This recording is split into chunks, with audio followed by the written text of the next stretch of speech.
पाथर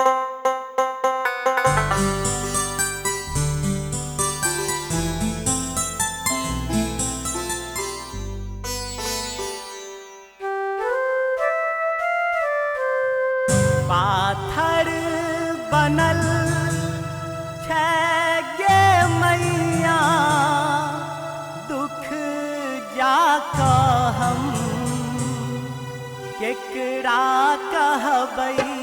पाथर बनल छै गे मैया, दुख जाके हम केकरा कहबै। केकरा भरोसे जीबै गे माँ,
पाथर बनल छै गे मैया, दुख जाके हम ककरा कहबै।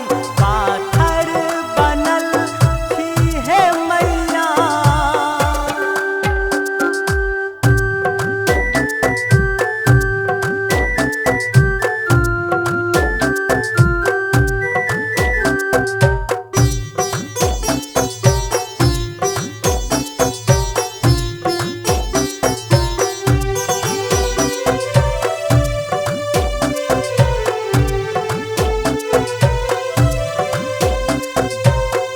बचपन में हम कते खुश रहियै, जीवन अहिना खेल कऽ बीततै।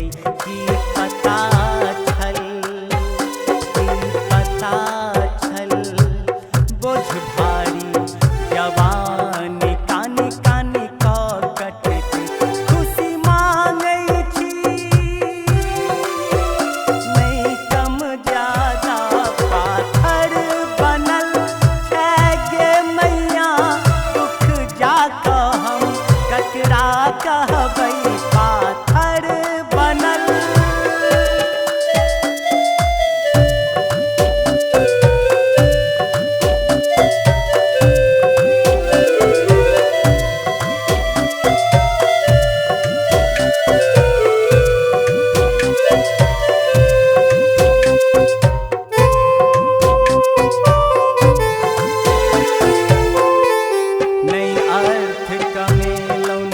अर्थ बुझलौं, जीवन के मूल आधारों में हम की करूं, हम की करूं हे मैया।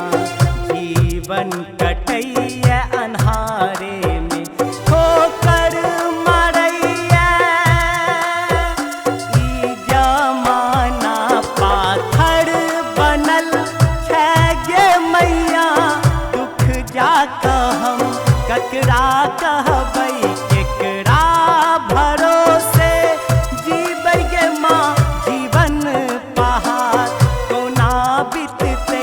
पाथर बनल छै गे मैया, दुख जाके